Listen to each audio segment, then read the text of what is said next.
Welcome back. This is John Locke, and today I'm answering a question that comes from the Reddit Big SEO board. How does lazy loading images affect SEO?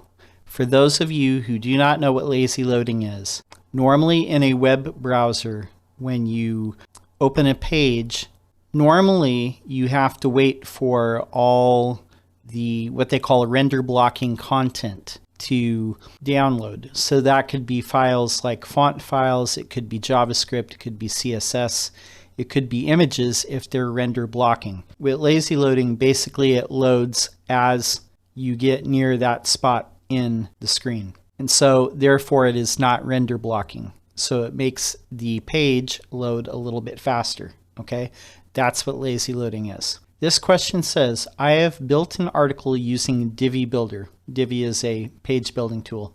The article has multiple images which were making the article slow to load, so I enabled lazy loading of images via the WP Rocket plugin. This is a plugin that helps speed things up, implements different changes.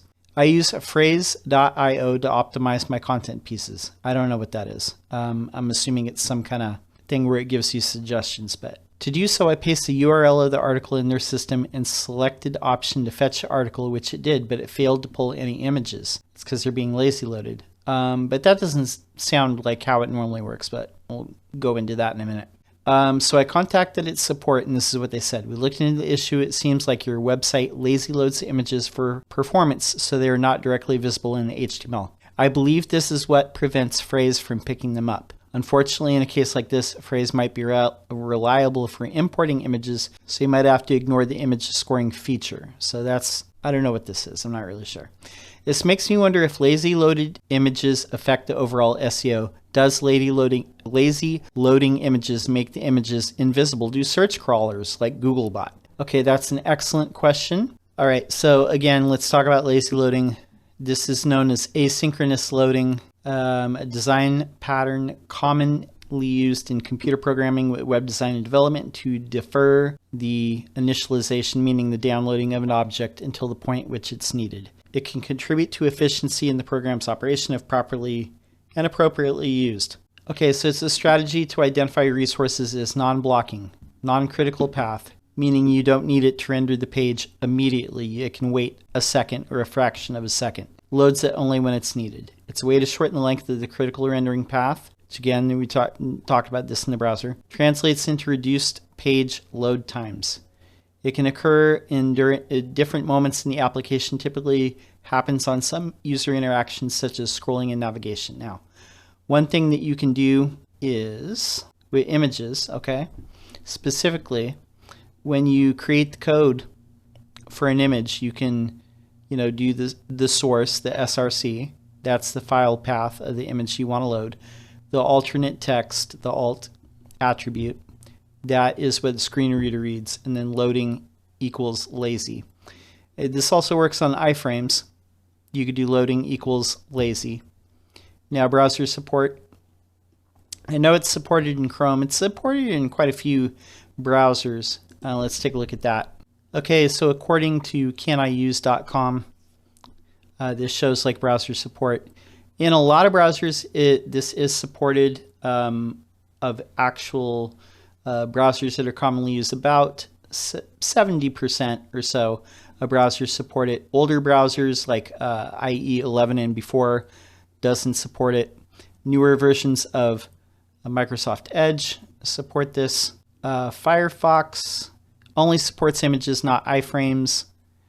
Chrome supports it since the older version from 2019, so it's pretty much supported. Safari it can be enabled personally, so unless you have this set up in your own personal browser settings, it's not enabled. Okay, Opera, Android, Chrome for Android, Samsung Internet, these are all enabled. So overall, getting near universal adoption. Okay, so all right, want to point you toward this article. This is SEO Impact of Lazy Loading Images by Tesify. And what they say here, it talks about this. This is showing this in Page Speed Insights of a snapshot here. native lazy loading, the most elegant way to do it, again, they talk about the loading equals lazy, but they also talk about how some methods use it with JavaScript-based lazy loading. Now, I would not recommend this if you want your image to be counted by Googlebot, Bingbot, or other search crawlers that index the page. I would not rely on this. I would use the native method, which is the loading equals lazy. This method uses a data src attribute to say, here's the file path to this. Here's like a placeholder.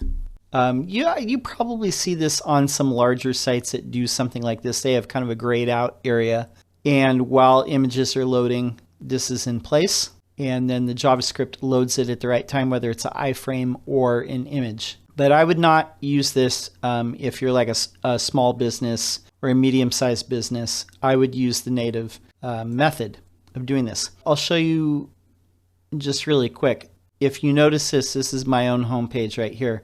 But you'll notice as these images load as I scroll toward them. I don't know if you caught that, but like it just kind of loaded really quickly.